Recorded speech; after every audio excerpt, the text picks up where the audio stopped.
أعوذ بالله من الشيطان الرجيم. بسم الله الرحمن الرحيم.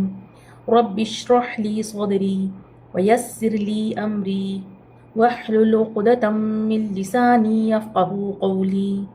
رب زدني علما. اللهم فقهنا في الدين.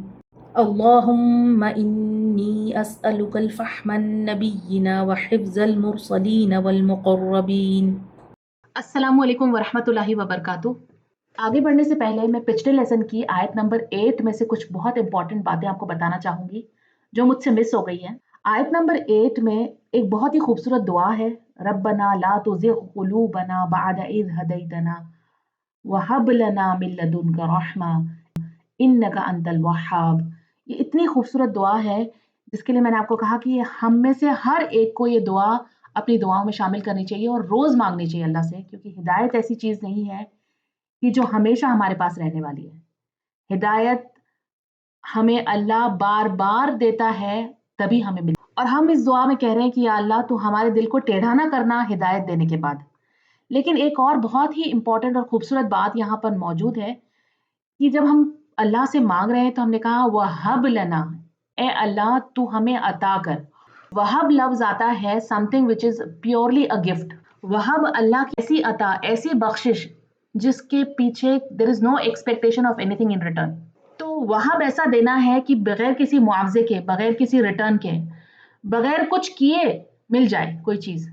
और ये लफ्ज कुरान मजीद में आम देने के लिए नहीं आता है। अंबिया इकराम ने इस लफ्ज वहब के जरिए अल्लाह से दुआएं की, और ये ऐसी दुआएं हैं जो कुरान मजीद में मौजूद हैं और सबसे खूबसूरत दुआओं में से दुआएं हैं। और बहुत से नबियों ने इस तरह से अल्लाह को पुकारा और फिर मांगा। आप देखें ज़करिया अलैहिस्सलाम ने जब अल्लाह से बेटे की दुआ की, एक वारिस की दुआ की, तो किस तरह से दुआ मांगी।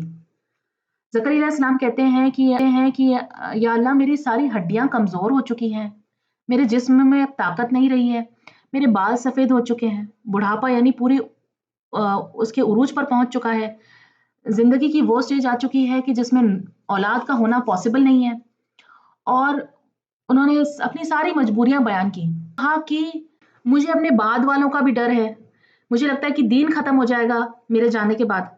उन्होंने कहा कि मेरी बीवी बांझ है, उसको औलाद नहीं हो सकती, वो औलाद पैदा नहीं कर सकती, जाहिरी सबब सारे खत्म हो चुके हैं, ये सब कुछ मुमकिन ही नहीं है, मेरी नजर में तो दुनिया के लिहाज से कुछ भी मुमकिन नहीं है, भी मुमकिन नहीं है। देखिए ज़करिया अलैहिस्सलाम बूढ़े हैं, कमजोर हैं, औलाद पैदा नहीं कर सकते, उसके अलावा उनकी बीवी भी बांझ है, यानी ये भी पॉसिबिलिटी खत्म हो चुकी है। तो देखिए वो अपने रब को किस तरह से पुकारते हैं।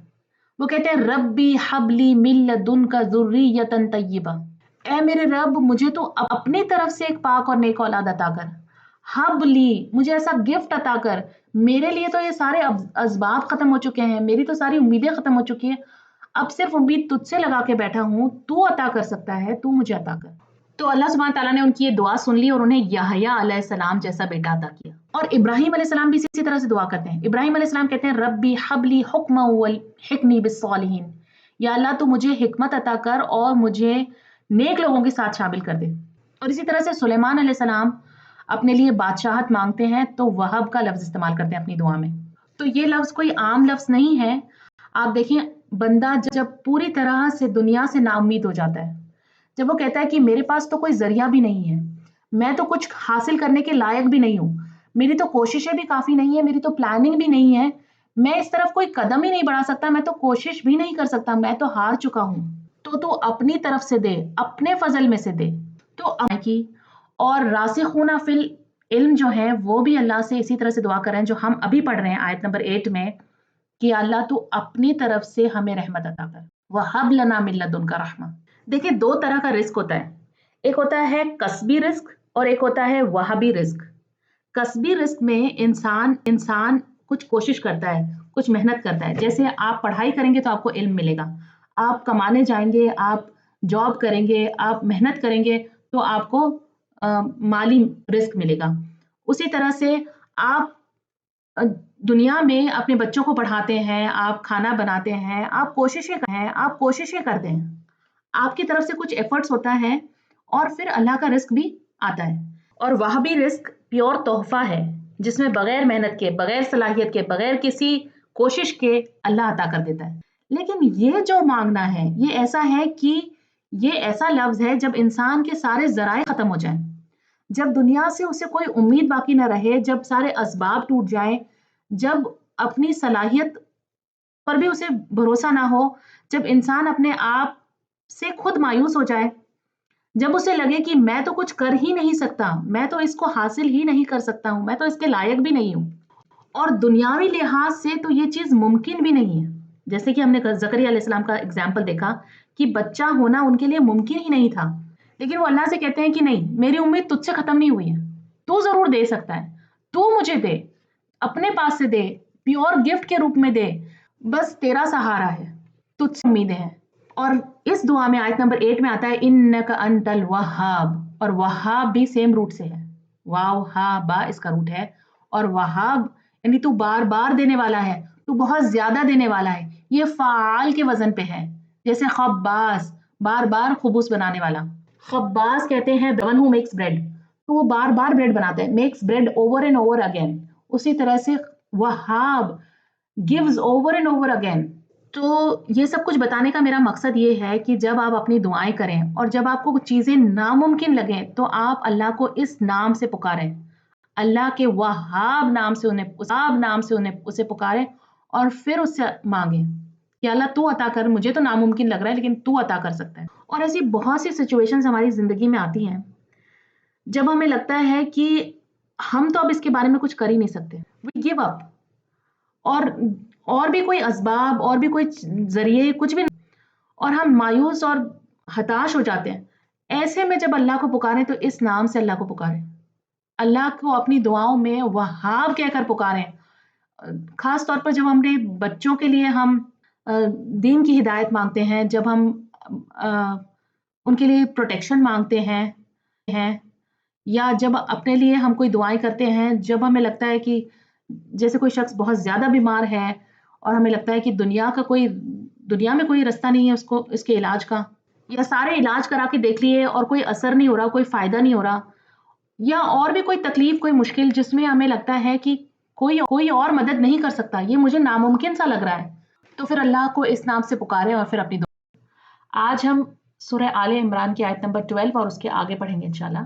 قل کہہ دیجئے للذین ان کو جنہوں نے کفروا کفر کیا، ستغلبون ان قریب تم غالب کیے جاؤ گے. سین جو آ رہا ہے، س کا معنی ہوتا ہے ان قریب، ویری سون، جلد ہی. تغلبون تم مغلوب کیے جاؤ گے. غلب یغلبو سے ہے، غا لام با اس کا روٹ ہے.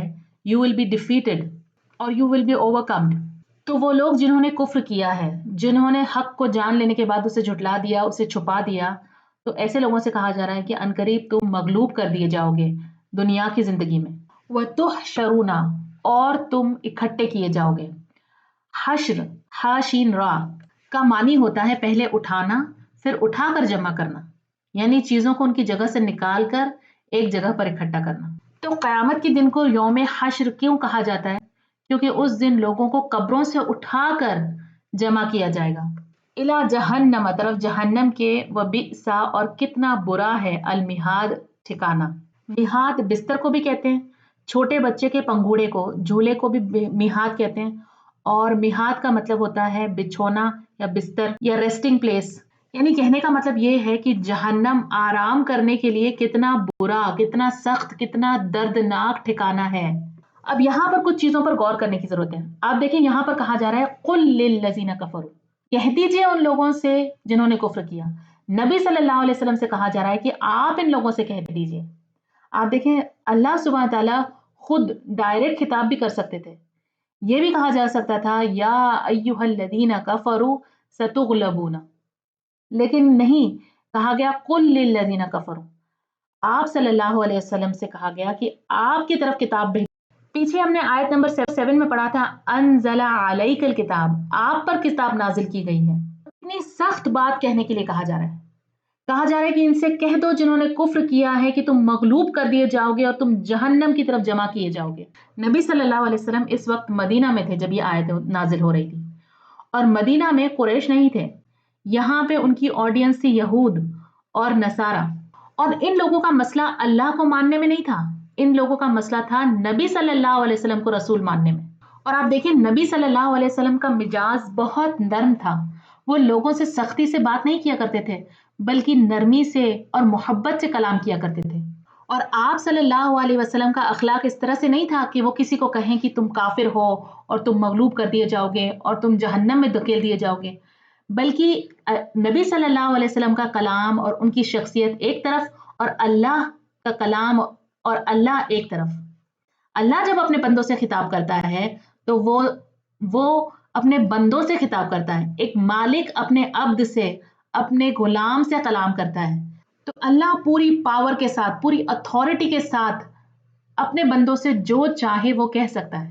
اور نبی صلی اللہ علیہ وسلم جب قرآن پڑھ کر لوگوں کو سناتے ہیں اور ایسی سخت آیتیں جب سناتے ہیں تو وہ اللہ کی طرف سے یہ نہیں کہتے کہ اچھا یہ آیتیں اللہ کی طرف سے ہیں، میں یہ آپ سے نہیں کہنا چاہتا، میں معذرت چاہتا ہوں ایسی بات کرنے کے لیے. نہیں، وہ سیدھا سامنے فیس کر کے لوگوں کو اپنی آیتیں سیدھی پہنچاتے ہیں. اور آپ صلی اللہ علیہ وسلم کے پیچھے کوئی لشکر نہیں ہے ان کے سپورٹ میں، کوئی ان کو ڈیفینڈ کرنے کے لیے نہیں ہے، اکیلے ہیں. اور قریش کے سرداروں کو خطاب کرتے ہیں، یہود کے علماء کو خطاب کرتے ہیں، ایلیٹ کلاس کے سرداروں کو خطاب کرتے ہیں، لیکن بغیر کسی ڈر کے. اور آپ دیکھیں یہود کے سردار اور قریش کے سردار اپنے آپ کو بڑی چیز سمجھتے ہیں، وہ اپنے VIP ٹریٹمنٹ ایکسپیکٹ کرتے ہیں. یہ لوگ چاہتے ہیں کہ جب یہ لوگ آئیں تو انہیں عزت دی جائے، ان سے یہ کہا جائے کہ آپ آئے، بہت خوشی ہوئی کہ آپ آئے، شکریہ آپ کے آنے کا، آپ نے وقت نکالا، بہت بڑی بات ہے کہ آپ لوگ ہمارے پاس آئے ہیں، بات سننے آئے ہیں. لیکن اللہ ان سے اس طرح سے بات نہیں کرتا. اللہ پوری اتھارٹی کے ساتھ کہتا ہے ایمان لانا ہے تو لاؤ، نہیں تو دفع ہو جاؤ، جو کرنا ہے وہ کرو، اللہ کو تمہاری ضرورت نہیں. یہی اللہ کے کلام کا انداز ہے، نو اپولوجی، نو فیئر، پیور اتھارٹی. آیت نمبر 13 میں پچھلی آیت سے ریلیٹڈ ایک ایگزامپل دیا جا رہا ہے. دیکھیں پچھلی آیت میں کہا گیا تھا کہہ دیجئے ان سے جنہوں نے کفر کیا ستغلبون، عنقریب تم مغلوب کر دیے جاؤ گے. اور یہاں پر ایگزامپل دیا جا رہا ہے کہ کس طرح سے ایسا آلریڈی ہو چکا ہے. اور یہاں جنگ بدر کی طرف اشارہ ہے کہ جنگ بدر میں کس طرح سے مسلمان اللہ کی مدد سے کافروں پر غالب آ گئے تھے. تو آیت نمبر 13 پڑھتے ہیں کہ کیا کہا جا رہا ہے. قد تحقیق کانا ہے لکم تمہارے لیے آیتن ایک نشانی، فی فئتین دو گروہوں میں، 2 گروپس. فئتین ڈوول ہے، دو کا معنی دیتا ہے، تثنیہ ہے. التقطا جو آمنے سامنے ہوئے، یعنی یہ دونوں گروہ ایک دوسرے کے آمنے سامنے آئے، ٹکرا گئے. التقا یلتقی کا مطلب ہوتا ہے ملنا، مقابلہ ہونا. اس کا مطلب صرف آپس میں ملنا نہیں بلکہ ایک خاص مقصد کے لیے آمنے سامنے آنا جس کے اندر انٹینشن اور ڈائریکشن شامل ہوتا ہے. یہ لفظ جنگ کے معنی میں بھی آتا ہے. تو یعنی یہاں مراد ہے کہ دو گروہ کا با مقصد آمنے سامنے آنا کسی فیصلے کے لیے.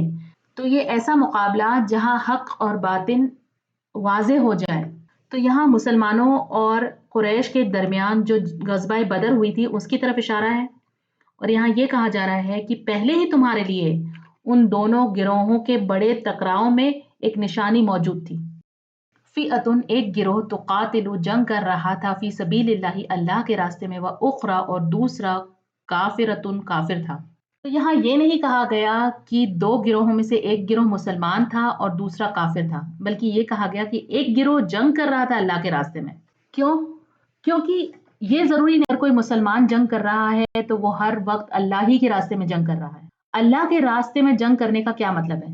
اگر کسی شخص کو اس کے دین سے روکا جائے تو وہ اگر اپنے دین کو بچانے کے لیے اللہ کا نام بلند کرنے کے لیے جنگ کرتا ہے یا ظلم کے خلاف جنگ کرتا ہے یا انصاف قائم کرنے کے لیے جنگ کرتا ہے تو وہ جنگ اللہ کے راستے میں. لیکن اگر کوئی شخص اپنا نام بنانے کے لیے یا شہرت حاصل کرنے کے لیے یا زمین میں پاور حاصل کرنے کے لیے جنگ کر رہا ہے، چاہے وہ مسلمان ہی کیوں نہ ہو، وہ جنگ اللہ کے لیے نہیں ہے. صحیح بخاری کی ایک حدیث ہے جس میں ایک شخص رسول اللہ صلی اللہ علیہ وسلم کے پاس آیا اور پوچھا کہ ایک آدمی لڑتا ہے اپنی بہادری دکھانے کے لیے، ایک غصے میں اور ایک ریاکاری شو آف کرنے کے لیے، تو کون اللہ کے راستے میں لڑ رہا ہے؟ اس پر نبی صلی اللہ علیہ وسلم نے فرمایا جو لڑتا ہے تاکہ اللہ کا کلمہ بلند ہو تو وہ اللہ کے راستے میں ہے. صحیح مسلم کی ایک حدیث ہے जिसमें बताया गया कि क़यामत के दिन जिन लोगों का सबसे पहले हिसाब होगा उनमें से शहीद भी होगा, और अल्लाह उससे पूछेगा कि तुमने क्या किया, और वो कहेगा कि मैंने तेरी राह में जंग की, हत्ता कि मैं शहीद हो गया। इस पर अल्लाह सुब्हान तआला फरमाएंगे कि नहीं, तुम झूठ बोलते हो, तुमने इसलिए लड़ा था ताकि लोग तुम्हें बहादुर कहें, और ऐसा ही हुआ, तुम्हारे मरने के बाद लोगों ने तुम्हें बहादुर कहा, जो तुमने चाहा था तुम्हें मिल गया, तो अब तुम्हारा ठिकाना जहन्नम है। यहाँ पे मैं आपको मौला अली रदी अल्लाह अन्हु की जंग के दौरान सिंसियरिटी और इखलास की एक एग्जाम्पल देती हूँ कि किस तरह से आप रदी अल्लाह ताला अन्हु सिर्फ अल्लाह की रजा के लिए जंग किया करते थे। एक जंग के दौरान मौला अली रदी अल्लाह अन्हु ने दुश्मन को नीचे गिरा दिया था और वो उनकी तलवार के नीचे था। उस वक्त उस दुश्मन ने उनके चेहरे पर थूक दिया। इस पर आप फौरन उठे और उसे छोड़कर चले गए। बाद में लोगों ने उनसे पूछा, आपने उसे क्यों छोड़ दिया जबकि वो आपके कब्जे में था? इस पर अली रदी अल्लाह अन्हु ने फरमाया कि उसने जब मेरे चेहरे पर थूका तो मुझे गुस्सा आ गया था।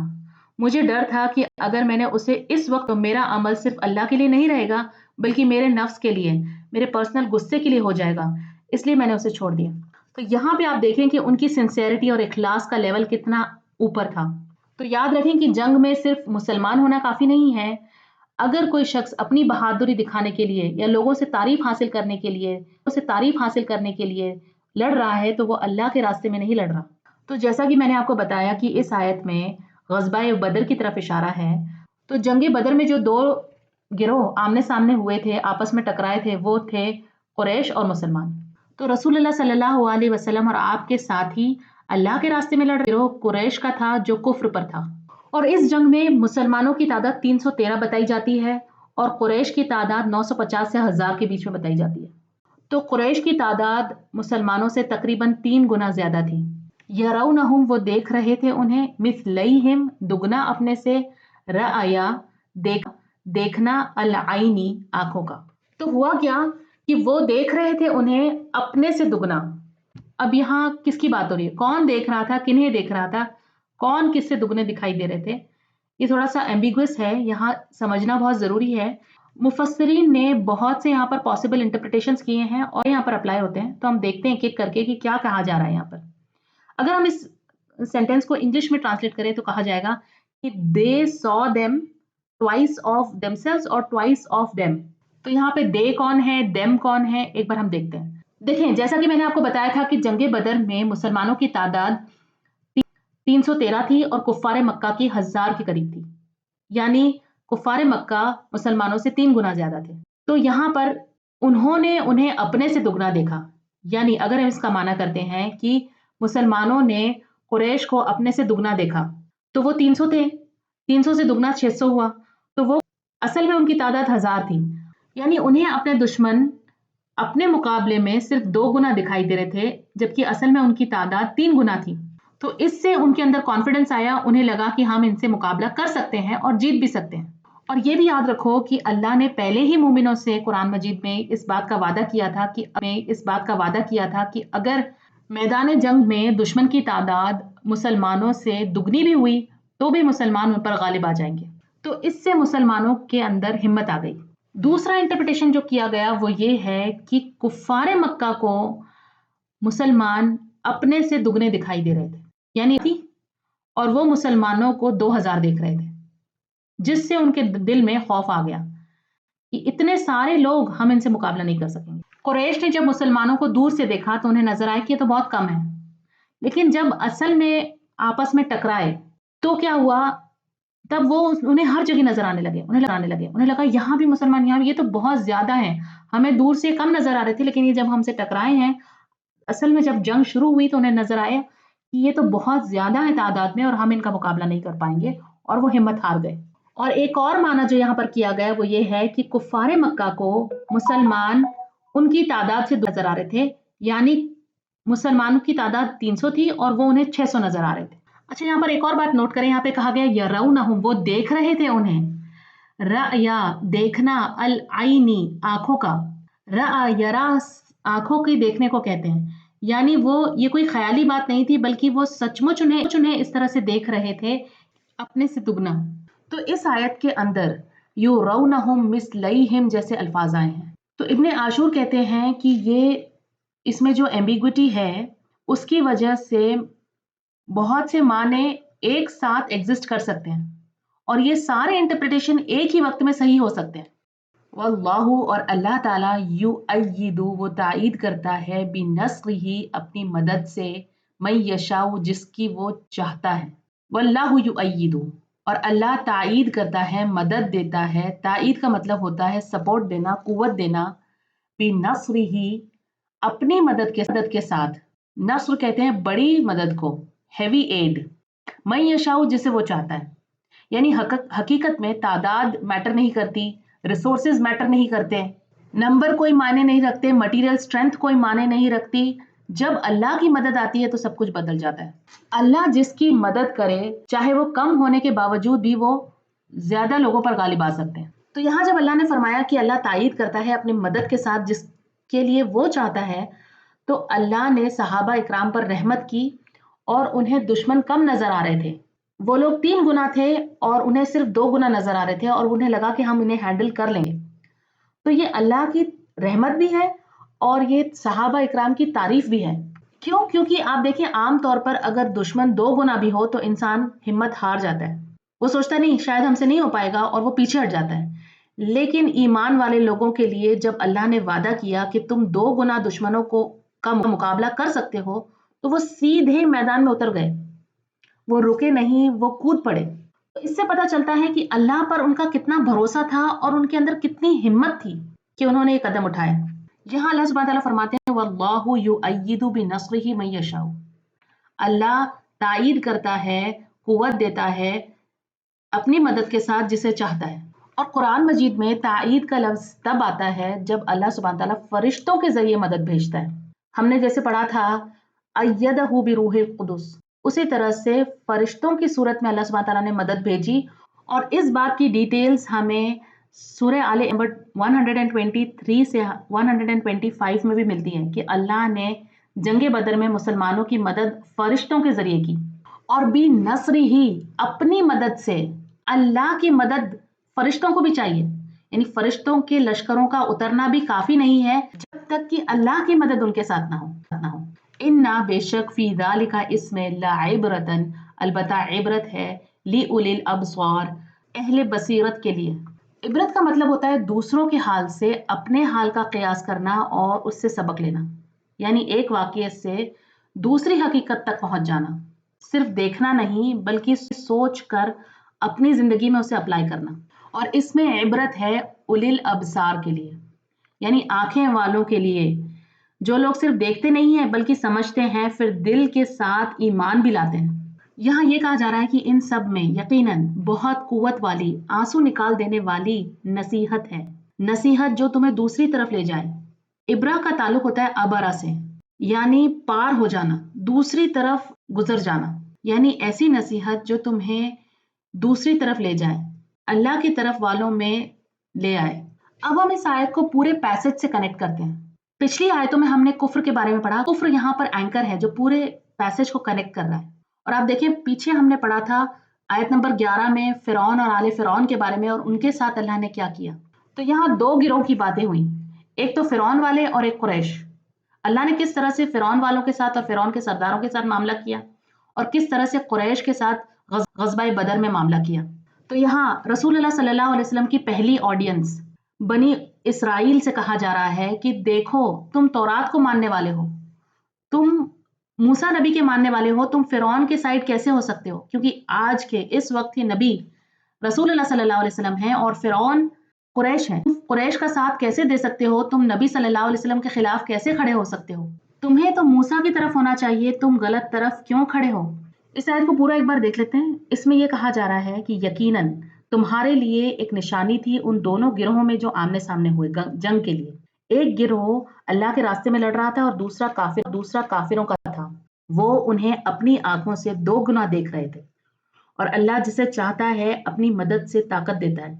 बेशक इसमें इबरत है उन लोगों के लिए जो बसीरत रखते हैं। अल्हम्दुलिल्लाह, आज का लेसन यहाँ पर ख़त्म होता है।